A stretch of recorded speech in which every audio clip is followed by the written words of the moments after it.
Our episodes deal with serious and often distressing incidents and may not be suitable for children. If you struggle with addiction, feel depressed or have suicidal thoughts and you need support, please contact your local crisis centre or reach out to a friend to ask for help.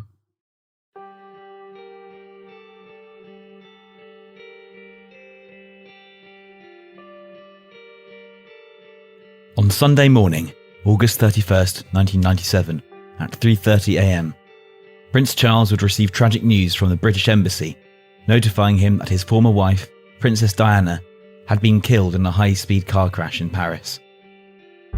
The accident had occurred shortly after midnight in a tunnel along the Seine River, and he was told the princess's Mercedes was being pursued by paparazzi on motorbikes when the driver lost control of the car, hit a pillar, and smashed into a wall. Her companion, Dodi Fayed, and the chauffeur died at the scene, but the princess and her bodyguard had been cut from the wreckage and rushed to hospital. The surgeons tried desperately for 2 hours to save her life, but Princess Diana was pronounced dead at 3 a.m. Only her bodyguard, Trevor Rees-Jones, had survived the deadly crash. Join us on a supernatural journey as we investigate the shocking death of Princess Diana.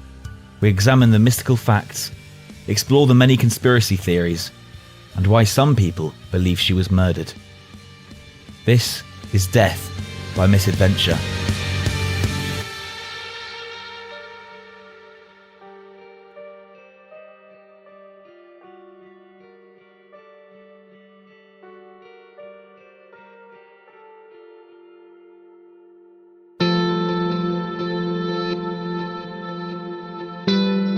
Diana Frances Spencer was born on the 1st of July 1961 under the zodiac sign of Cancer in Park House, Sandringham, Norfolk.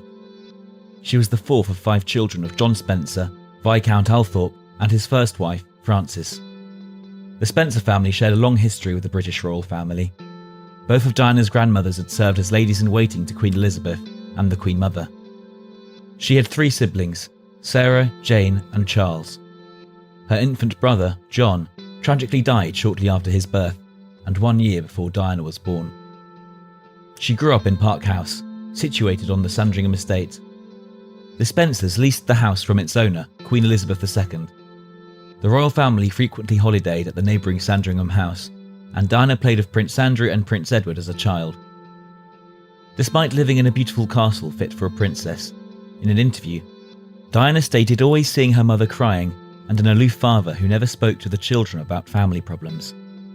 She said it was a very unstable childhood, with the frequent change of nannies and lack of loving communication in the family. To make matters worse, Diana was only 7 years old when her parents finally divorced. She lived with her mother in London during her parents' separation in 1967, but over the Christmas holidays, Lord Althorp refused to let Diana return to London with her mother. Shortly afterward, he won custody of Diana, with support from his former mother-in-law.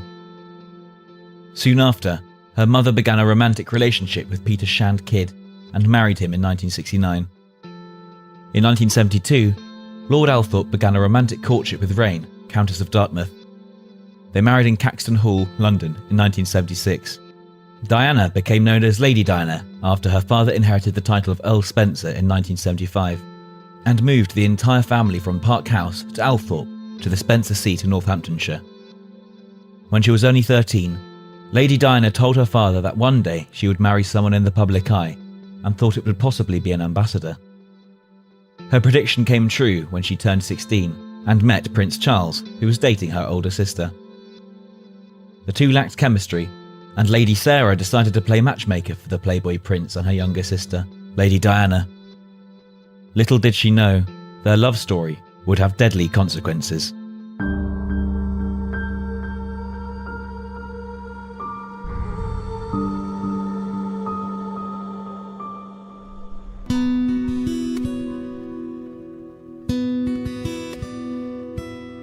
The relationship quickly progressed when Prince Charles invited Diana for a sailing weekend aboard the royal yacht.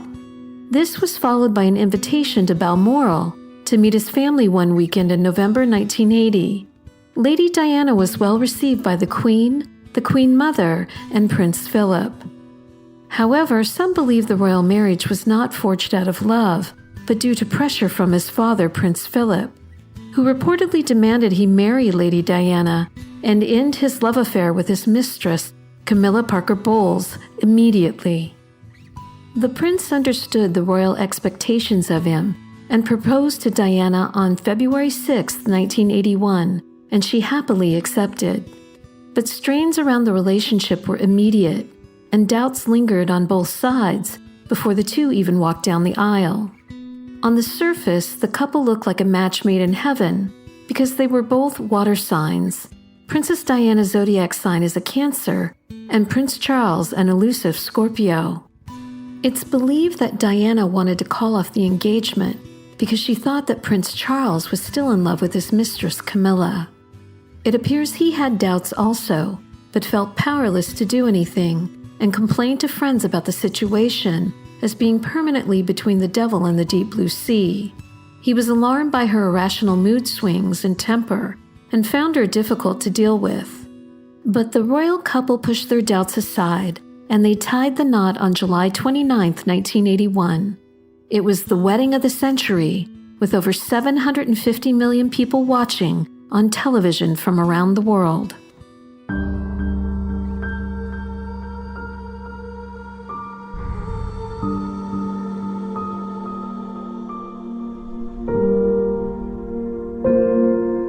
The royal newlyweds quickly settled into their marriage, and on November 5, 1981, almost 4 months after their wedding, Buckingham Palace announced Princess Diana's first pregnancy. Prince William was born on June 21, 1982, under the zodiac sign of Cancer, the same as his mother. Princess Diana later told the media that she had felt the whole country was in labor with her. Biographer Andrew Morton claimed when she became pregnant a second time with Prince Harry, the princess kept the sex of the baby secret. She was concerned that Charles might be disappointed they were having another boy, when he told her he had hoped the baby would be a girl. The royal couple soon learned, after having 2 children, that they had very different parenting styles. Princess Diana was warm and affectionate, and Prince Charles was more hands-off. She wanted to raise William and Harry on her own terms, and the world loved her for it. Typically, other royals would leave their children with a nanny, but not Princess Diana. She brought William with her and Prince Charles on a tour of Australia and New Zealand.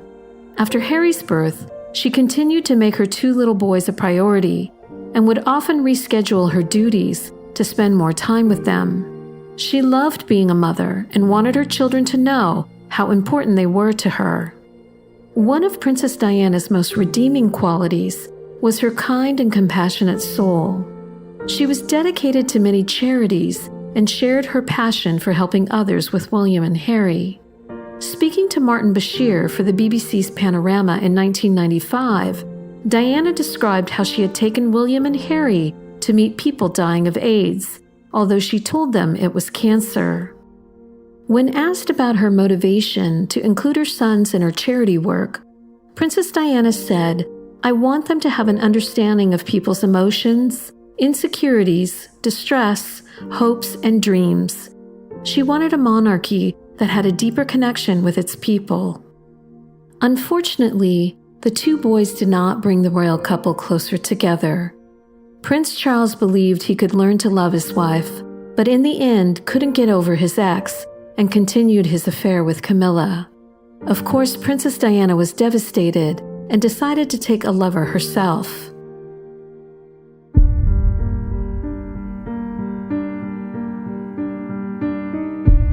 She didn't stray too far from home, and in 1985, the princess fell for her bodyguard, and later she began a torrid affair with James Hewitt, a British Army officer from 1986 to 1991. Hewitt, a polo player, had met Diana at a party in 1986 and offered to help her get over her fear of horses. But the riding lesson soon turned into a secret romance. But the affair with Hewitt led to complications and embarrassment for the royal family. Rumors circulated, claiming James Hewitt was the real father of Prince Harry because they eerily looked so similar.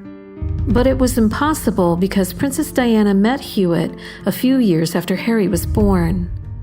The royal couple later separated in 1992 after the Queen learned of both Prince Charles and Princess Diana's infidelity and ordered them to immediately separate. The storybook romance was over, and the princess was finally free to pursue her romantic interests openly, to the media's delight. Her next lover was Oliver Hoare, a handsome art dealer who happened to be married. Her bodyguard, Ken Wharf, claimed he once found her new boyfriend semi-naked behind a potted plant in Kensington Palace, holding a cigar. When he decided to end the affair to save his marriage, the Sun newspaper reports Diana began bombarding his home with hundreds of phone calls. This became public in 1994, with headlines screaming, "Di's cranky calls to married tycoon." In August 1996, the Queen urged the prince and princess to finalize their divorce. In the end, Princess Diana received a generous settlement that included a lump sum of £17 million, as well as £400,000 per year. She also retained the right to her apartment at Kensington Palace and the title Princess of Wales. In return, she agreed to relinquish the title of Her Royal Highness and any future claims to the British throne, although she would always remain a queen in people's hearts. During this difficult period, Diana would meet another man who would capture her attention, Pakistani British heart surgeon Dr. Hasnat Khan. She nicknamed him Mr. Wonderful, and the two quickly fell in love. They dated for over 2 years, and Diana even visited Khan's family in Pakistan and hoped she would marry him one day. However, she would be sadly disappointed, and the relationship would end in 1997. The split left Diana heartbroken, and it would soon lead her to a deadly romance with Dodi Fayed.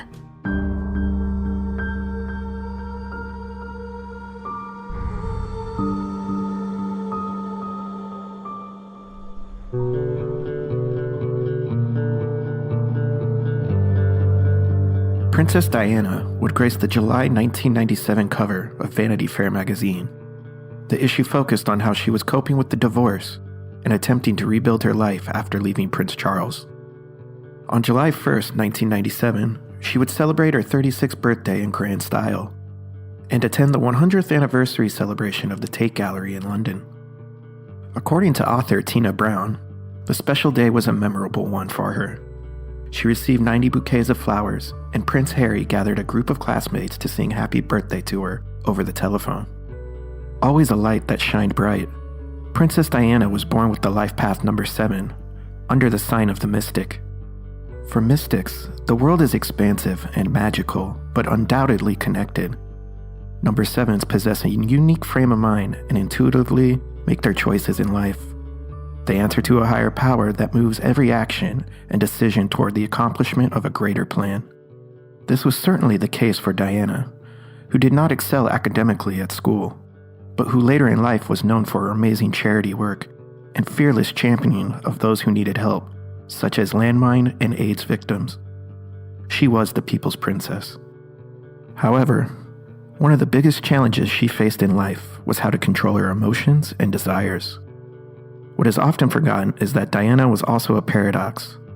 Under the beautiful poised image she presented to the world, she also struggled with bulimia, depression, and deep insecurities.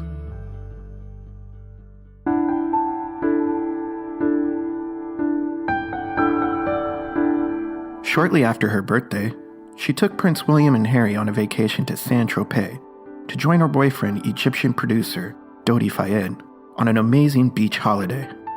Dodi's father, Mohammed Al Fayed, a billionaire, owned London's fabled Harrods department store, the Hotel Ritz in Paris, and enjoyed 11 luxurious homes around the world that included a 30-room villa where Princess Diana vacationed with her 2 boys that summer. No doubt, the princess was smitten with her new man. Not only was Dodi handsome, but he was a successful movie producer. His films included the 1981 Oscar-winning Chariots of Fire, The World According to Garp, FX, and Hook. The couple enjoyed a whirlwind romance, and Diana would return to the villa several more times that summer to visit. However, What she didn't know was Dodi was also holidaying with his American fiancée, Kelly Fisher, a Calvin Klein model. Dodi was sleeping with Kelly on one of the Fiat boats while courting Diana on another, a 150-foot luxury yacht Mohammed had bought specifically to entertain the princess. On August 28th, Dodi would take her on a final 2-day romantic getaway in Sardinia. The Telegraph stated this day was an especially important one for Diana, because exactly 1 year earlier, she had finalized her divorce from Prince Charles. The following evening, Dodi and Diana celebrated with a barbecue on the beach. According to their butler, Renee, this was one of the most romantic nights of their summer together.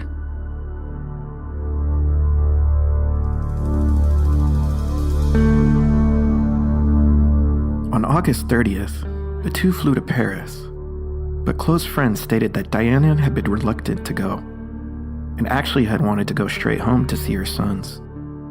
Her summer with Dodi was coming to a bittersweet end, but he had insisted on one more evening together in Paris. It would be a deadly mistake for both. As soon as Diana and Dodi got into their limousine at the airport, they were chased by paparazzi on motorbikes. Dodi was upset by this and instructed his chauffeur to drive even faster to try to lose them. When the couple arrived at the hotel, Diana left for a hair appointment, and Dodi shopped at a local jeweler to look at engagement rings. He emerged with only a brochure, but he had arranged for the purchase of what would later become a controversial gold and diamond ring.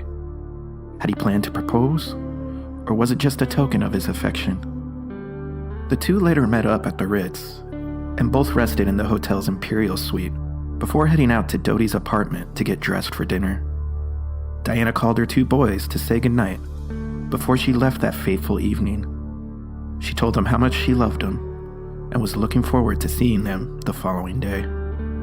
Diana and Dodi left his apartment around 7 p.m. The first restaurant they went to was besieged by photographers, so they turned around and headed for the Ritz to eat dinner instead. They ordered food, but Diana was clearly upset.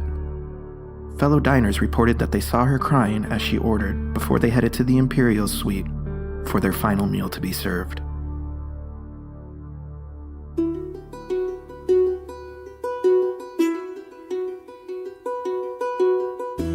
CCTV later captured Dodi emerging around midnight from the suite and talking to his bodyguards. He told them that he had devised a plan to evade the paparazzi when they left the hotel. It was in this conversation that his and Diana's fates were sealed. Dodi's plan was to leave the Ritz with Diana by the rear entrance. The Telegraph reported that he had asked staff to bring around another Mercedes, which, he told the bodyguards, would be driven by Henry Paul. The bodyguards' roles would be to create a diversion by taking the two limousines from the front of the hotel. Both strongly objected to the idea of Diana being allowed to leave the hotel without security. Dodi immediately shut them down, stating his father had approved it. At 12:18 a.m., CCTV captured a black Mercedes eerily appearing at the back of the Ritz. The images of Diana, Dodi, and Henry Paul are shown getting into the car.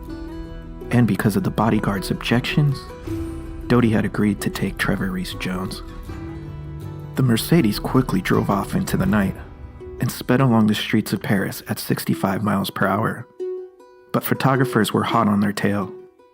Less than 5 minutes later, the driver, Henry Paul, would lose control of the Mercedes at the entrance of the tunnel, striking the right-hand wall before swerving and colliding head-on with the 13th pillar that supported the roof.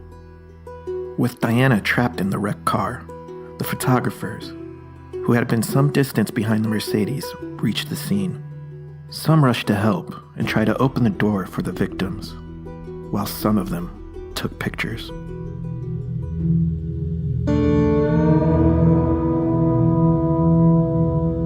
Two Americans visiting Paris heard the crash and ran to the scene. Joanna Luz and Tom Richardson told CNN they were walking along the Seine when they heard a bang and squealing tires under the bridge. The couple described the car as a dark blue Mercedes, with the passenger side airbag deployed, facing oncoming traffic. They stated at least one cameraman was chasing the car, and a professional photographer was on the scene less than 15 seconds after the crash. Early calls to British newspapers that morning found no reporters were assigned to follow Diana in Paris. However, CNN Paris bureau chief Jim Bitterman said that wouldn't be unusual. The British papers often relied on freelancers who were willing to go to great lengths to get an exclusive photograph of the princess. Had the photographers chasing Princess Diana inadvertently caused her deadly crash? Or was there perhaps a more sinister motive?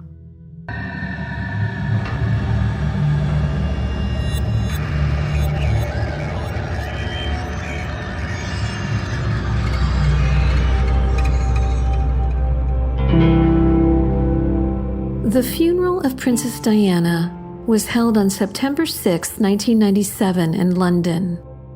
A dark cloud swept over the city, and the crowds wept as her coffin was carried from the palace on a gun carriage along Hyde Park to St. James Palace, where Princess Diana's body would remain for 5 days before being taken to Kensington Palace. The official ceremony was held at Westminster Abbey in London, and at St. James Palace, Prince Philip, Prince Charles, her 2 boys, and her brother Charles joined Princess Diana one last time and escorted her to her final resting place in Althorpe. More than 1 million people lined the streets of London that day, and flowers rained down onto the procession from bystanders. Over 2 billion people traced Princess Diana's funeral worldwide, making it one of the most watched events in history.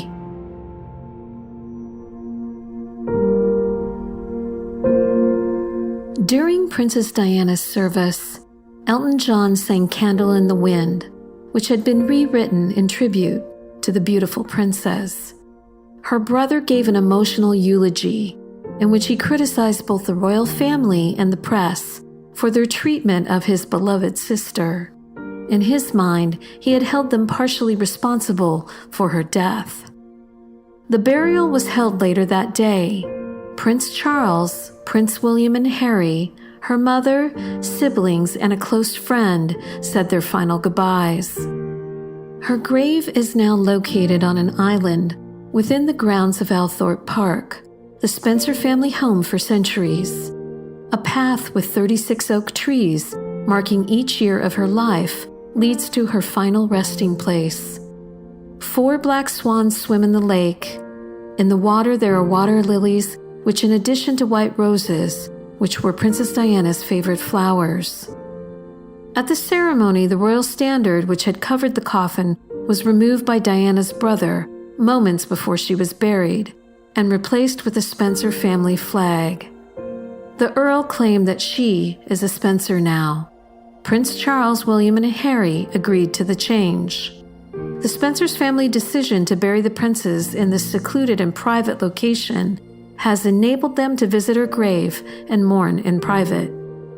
For Princess Diana, her royal marriage to Prince Charles may not have had a happy ending, but it did create 2 beautiful boys, William and Harry. In her death, she helped a monarchy change and cemented a special place in everyone's heart forever.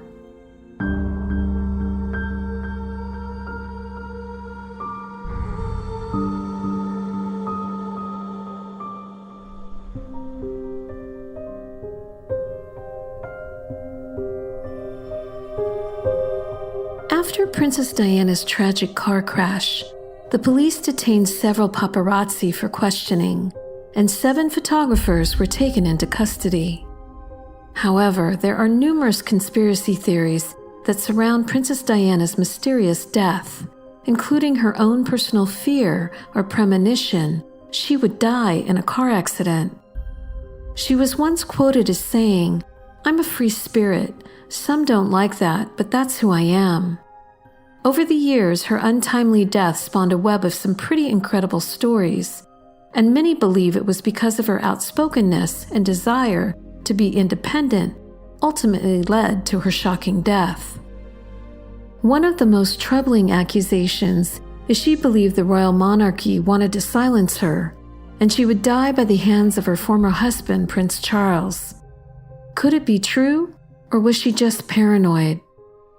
In a handwritten note, Princess Diana made a wild claim that Prince Charles was plotting to kill her so he could marry their son's former nanny. This information was later revealed at the inquest into her death. The note was sent to Paul Burrell, her butler, in October 1993, 10 months after her separation from Prince Charles was announced. She wrote, "I am sitting here at my desk today in October, longing for someone to hug me and encourage me to keep strong and hold my head high. This phase in my life is the most dangerous. My husband is planning an accident in my car, brake failure, and serious head injury to make the path clear for him to marry Tiggy. Camilla is nothing but a decoy, so we are all being used by the man in every sense of the word." Princess Diana was always known to be incredibly intuitive, and she became increasingly frightened after the death of her former bodyguard. In a previous interview, Princess Diana talked about her affair with her beloved bodyguard, and she described him as the greatest love she ever had. After the affair was discovered, he was removed from royal protection duty and later died under suspicious circumstances. She was quoted as saying in the taped interview, "I think he was bumped off."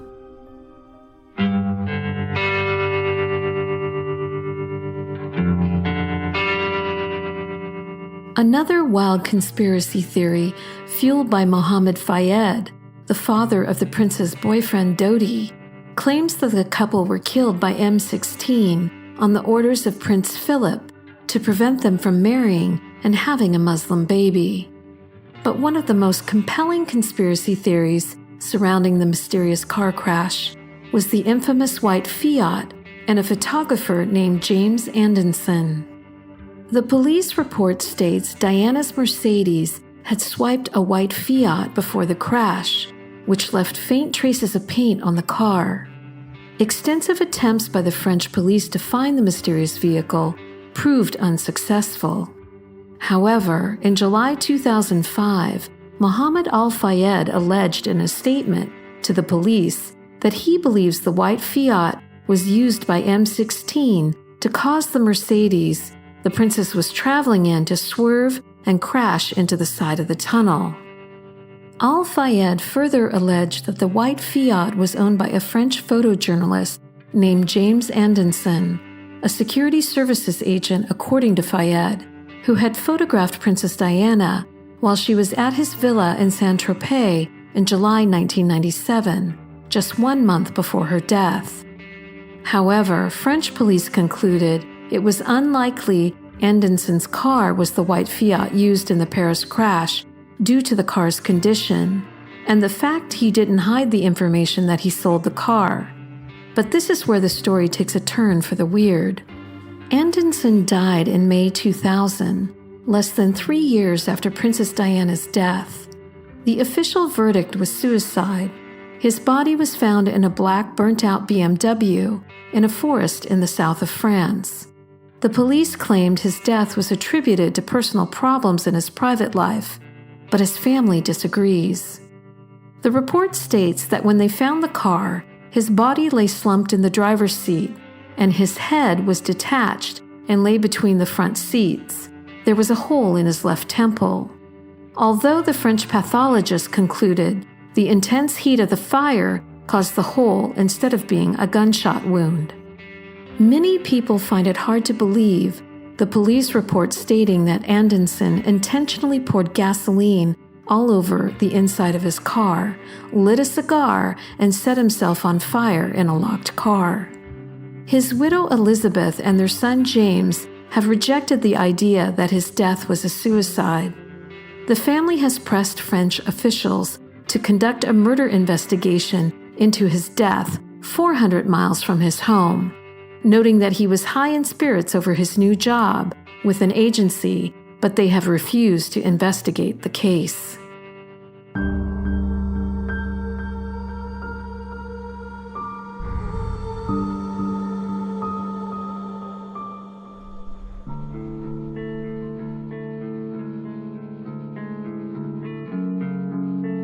Over 20 years later, questions remain about what happened the night of Princess Diana's accident, and many have asked, could she have been saved? We know based on previous reports that Dodi Fayed and Henry Paul, the driver of the car, were both killed instantly on the night of the crash. However, Princess Diana was conscious, and per several witnesses at the scene, she did not appear to be seriously hurt. CBS and several other media outlets speculated Princess Diana could have been saved if she had been rushed to the hospital immediately. But the French at the time had a different emergency system. They first tried to stabilize the princess at the crash scene before transporting her to the hospital. According to the 40-page French accident report, at 12:32 a.m. on August 31, 1997, rescue workers arrived at the scene to find Princess Diana conscious but agitated. At 12:45 a.m., a French doctor arrives. Not initially recognizing the extent of her injuries, they gave her a combination of drugs that calmed her down, but is also known sometimes to cause heart and respiratory problems. When emergency workers asked to take Diana to a hospital just 4 miles away, it took another 10 minutes for the hospital to agree. It is now 1:29 a.m. Even more time is lost when the doctor orders the ambulance to drive slowly for the fear of aggravating Princess Diana's condition. The result, she doesn't arrive at the hospital until 2:06 a.m., nearly 2 hours after the accident. Sadly, the princess was pronounced dead at 3 a.m. Afterward, no official from the French emergency system would comment on Princess Diana's treatment for the accident report. But in 2002, 5 years after her accident, the French emergency guidelines were changed. Today, a patient with the same unstable blood pressure as Princess Diana would be immediately rushed to a hospital.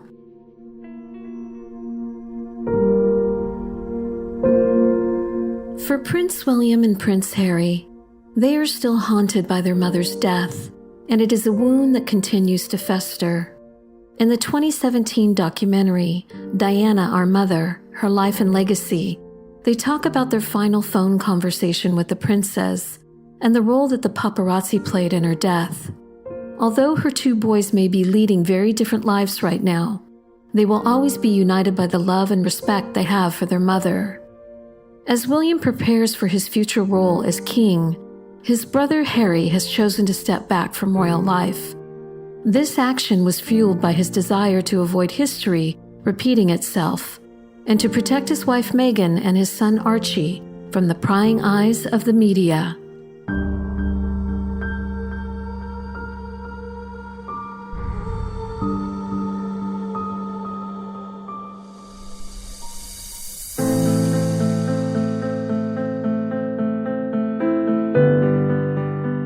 From the time of her engagement to the Prince of Wales in 1981 until her tragic death after a car accident in 1997, Princess Diana remains one of the most famous and loved women in the world.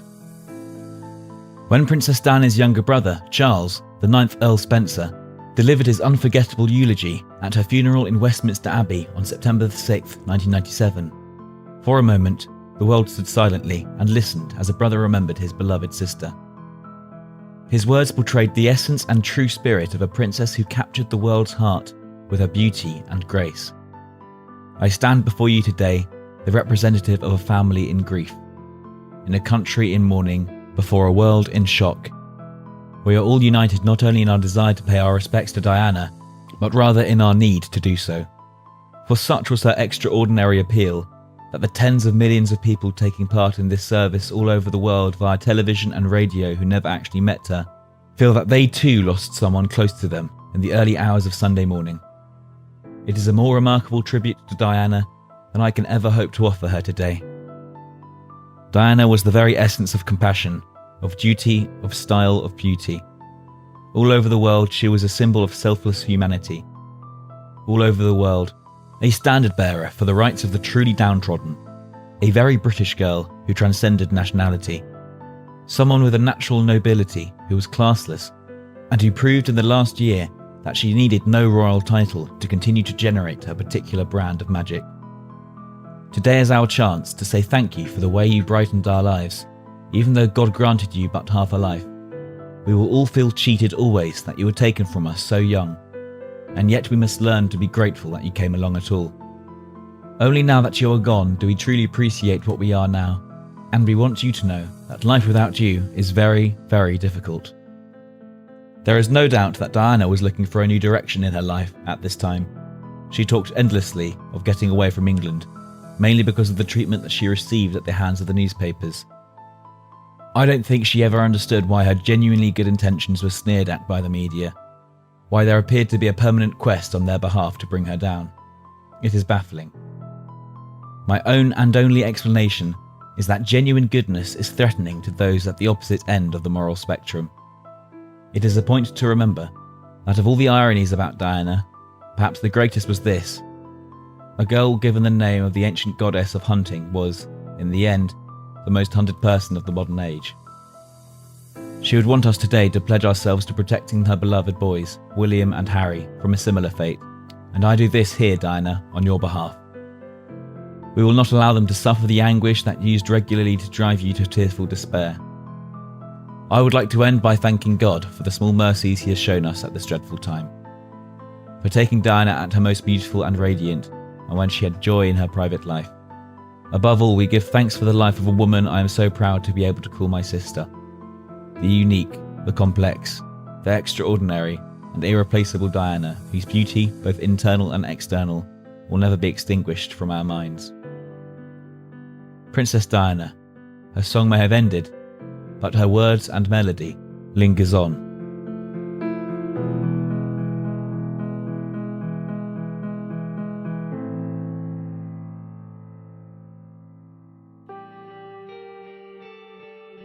Our show notes, along with links to the news articles and interviews we used in researching and writing this episode, are available on our website at deathbymisadventure.co.uk.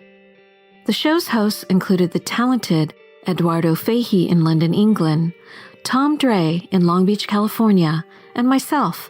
I'm JC Nova, also based in LBC. This podcast was recorded at Skywave Studios in Hollywood by sound engineer Edwin Arzu and produced by Cosmic Media.